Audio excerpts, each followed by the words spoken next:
ጤና ይስጥልኝ የተወደዳችሁና የተከበራችሁ የምናሉሽ ረታ ኢንተርቴይንመንት ተከታታዮቻችን በሙሉ እንዴት ቆያችሁልን? ይህ በየሳምንቱ ወደ እናንተ ይዘን የምንቀርበው የትረካ ሰዓታችን የትረካ ሰዓት ቻናላችንን በቅንነት ሰብስክራይብ፣ ሼር፣ ላይክ እያደረጋችሁ ቤተሰብ እንድትሆኑ ታሪኮቻችን ደግሞ ለሌሎች እንድታጋሩ በትህትናና በፍቅር እየጠየቅኩኝ ከወዲሁ ስለ አብሮነታችሁ ከልብ አመሰግናለሁ። ያልተነበበው አንባቢ አቶ ነጋሽ ባልቻ፣ ጸሐፊ አንዱዓለም አራጌ። ያልተነበበው አንባቢ ክፍል 53። አቶ አዲስ አለማየሁ በልብ ወለድ መጽሐፍ በማዋዛት ብቻ ሳይሆን በቀጥታ የማይደፈሩትን ንጉሥ በድፍረት ስለ ሀገራችን የፖለቲካ ችግር ከተናገሩ ጥቂት የዘመኑ ሰዎች መካከል ነበሩ። ይሁን እንጂ ሰሚ አልተገኘም። ችግሩ ከድጡ ወደ ማጡ ወረደ። በኢህአዴግ ዘመን የሆነው እንዲሁ ነው። የነጋሽ ሕይወት ቅዠት የሚመስል ግብ የበዛበት ቢሆንም ነጋሽ ደግሞ ከብዙ ስቃይ በኋላም ቢሆን የሕይወትን ልብ ቀጥ የሚያደርጉ አጉራዎች የሚዘልበት ልዩ ኃይል ጥበብና ትዕግስት አስታጥቆ ፈጥሮታልና ከጧት እስከ ማታ ተፋልሞ አመሻሹ ላይ የድል ኮረብታ ላይ ቆሞ ፈጣሪው ያመሰግናል። ያለፈውን ጠመዝማዛ መንገድ ዙሪያ ገባው ይቃኛል። ፈጣሪውን አመስግኖ ሳይጨርስ ሌላ አጉራ ከፊቱ ተደርድሮ ያያል። ነጋሽ ሁልጊዜም ለፍልሚያ ዝግጅቱ ማልዶ ይታጠቃል። ከብዙ ፈተና በኋላ ድሉን ይደግመዋል። የነጋሽን ሕይወት በጣም አስተማሪና ለትውልድም አርአያነት ያለው የሚያደርገው ይሄው ነው።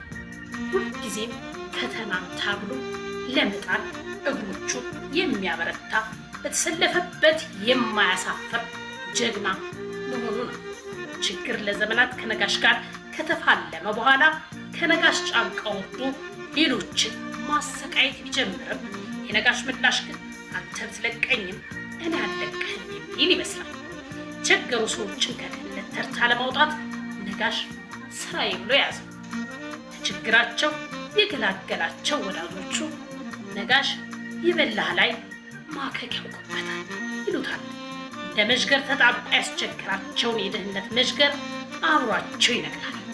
በድህነት ላይ የቋጠረውን ቂም እስከ ዕለተ ሞቱ ድረስ የፈታ አይመስልም። በሕይወት እያለ ብቻ ሳይሆን አፈር ተጭኖትን በጎ ስራው ቀጥሏል። ነጋሽ እስከ ዕለተ ሕልፈቱ የዘለቀው ከድህነት ጋር የገባበት ለአስጨራሽ ጦርነት ብቻ ሳይሆን ለእናት ሀገሩ ኢትዮጵያ የነበረው የማይበርድ የሀገር ፍቅር ጭምር። ከፍ ብለን ባየነው የሕይወት የሐሩርና የቁር ወራት የተመላለሰው ነጋሽ ባልቻ ህቅታው እስከተቋረጠበት ቅጽበት ድረስ የዘለቀው የሚንቀለቀል የሀገር ፍቅሩ ከወዴት ስል ደጋግሜ ይጠይቃል። ከገጠር እስከ ከተማ ረጅም የፈተና ሌሊቶችን ያሳለፈው ነጋሽ ባልቻ ምሬት ካንደበቱ አይወጣም። ፈጣሪውን ደጋግሞ አመስጋኝ ነው። የሀገሩ የተዛባ ፖለቲካ ዘወትር ያስጨንቀዋል። ሀገሩ የምትገኝበት የፖለቲካ መስቀልቀል በልጆቹና በልጅ ልጆቹ ስኬት እንኳን እንደሚገባው እንዳይስት ያደርሰዋል። ለሰዎች አሳን ሳይሆን አሳ ማጥመጃውን የመስጠት ፍልስፍና የሚከተለው ነጋሽ ስለ አሳውም ሆነ ስለ ማጥመጃው ከማሰባችን በፊት ስለ ባህሩ መጨነቅ ተገቢ መሆኑ ይገባዋል።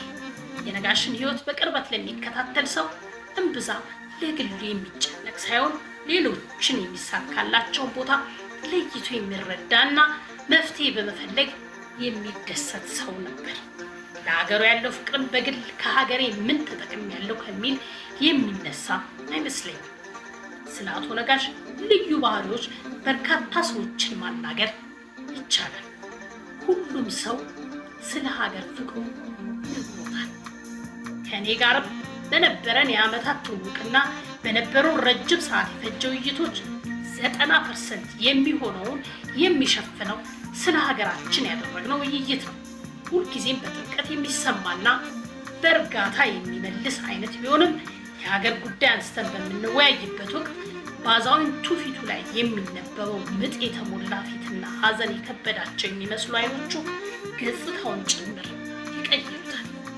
ስለ ሀገራችን የነበሩትን ውይይቶች ረጅም ሰዓት እንደወሰዱ እንኳን ለመረዳት ያህል ትኩረት አይቀረውም። ሁለንተናው በሀገሩ ችግር ዙሪያ እንደሰፈረ በውይይታችንም አንዳች የአእምሮ እረፍት የሚሰጥ አንዳች ነገር እንዳላገኘ ገጽታውን የሞላ የሐዘን ድባብ እያሳበቀበት እንለያያለን። የነጋሽን የሀገር ፍቅር በበቂ ደረጃ እንዳልገለጽኩት ይሰማኛል። ነገር ግን አንባቢ የአቶ ነጋሽን የሀገር ፍቅር ጥግ በተወሰነ ደረጃ ቢሆን ሊረዱ የሚችሉት ከጣረ ሞት ጋር የመጨረሻውን ፍልሚያ እያደረገ በነበረበት ሰዓት የነበረውን ሁኔታ ከተረዱ ይመስለኛል። ለ24 ሰዓት በተዘጋ ከሐኪሞች በስተቀር ሌላ ሰው ዝር በማይልበት የፀሐይ ብርሃን በማይገባበት ክፍል ውስጥ ብቻውን ኦክሲጂን ድጋፍ ላይ ሆኖ ነፍሱን ለመንጠቅ ካሰፈሰፈው መልአከ ሞት ጋር ግብ ግብ ገጥሞ በነበረበት ሰዓት እንኳን የሚወዳት ሀገሩ ከምናቡ አራቀችም ነበር። አጋጣሚውን አግኝቶ ሰዎችን ካናገረ የሚጠይቀው የልጆቹን ወይም የቤተሰቦቹን ደህንነት አልነበር። ወይም ከመልአከ ሞት ጋር የሚያደርገው ግብ ግብ በሀብቶ ዶክተር የምተርፍ ይመስላል ሲል አይጠይቅም። የእርሱ የዘወትር ጥያቄ ሀገራችን እንዴት ብላ አደረች የሚል ነው። ከሐኪሞችና በሳምንት አንድ ጊዜ እንድትገባ ከተፈቀደላት ልጁ በቂ ምላሽ ቢያገኝም ባያገኝም የእጁን ስልክ አንስቶ ቀኑን በማይለይበት ሁኔታ የሀገሩን በቸር ውሎ ማደር ከኢትዮ ዜናዎች ለመረዳት ያለመሰልቸት ያዳምጣል። አቶ ነጋሽ ለብዙ እንግዳ በሚመስል የሀገር ፍቅር ነርሶቹና ሐኪሞቹ ሳይቀሩ አብዝተው ይደመሩ ነበር። እንኳን ኢትዮጵያውያን ሐኪሞች ይቅርና ጤንነቱን በቅርበት ሲከታተል የነበረው ራሽያዊ ሐኪም ወይዘሮ ምህረት ነጋሽ ባልቻን በማስጠራት የሚከተለውን ይላት ዘንድ ተገዶ ነበር። I don't understand ሚስተር ነጋሽ። አቶ ነጋሽ ይገባኛል።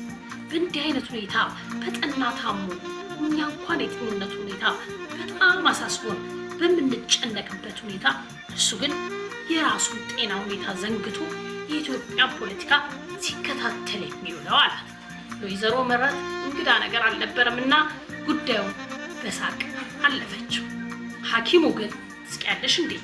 እኛ ማሽን ባፉ ከተን ያተነፋፈስ ገዛ ልናደርግለት እያሰብን እርሱ ግን የኢትዮጵያን ፖለቲካ ይከታተላል አላት። ዳሲ እርሱ እንደዛ ነው አለችው።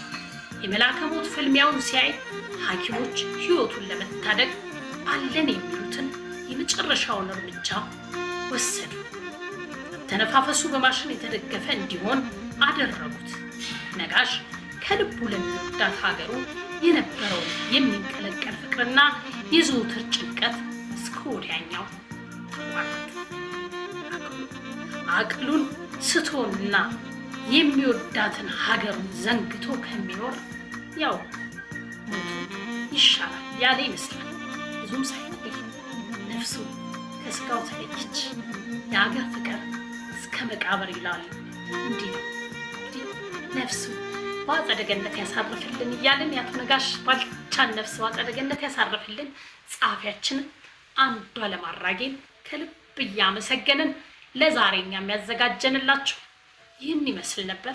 ቻናላችንን በቅንነት እንግዳ የሆናችሁ ሰብስክራይብ፣ ነባሮቹ ደግሞ ሼር፣ ላይክ ማድረጋችሁን አትርሱ።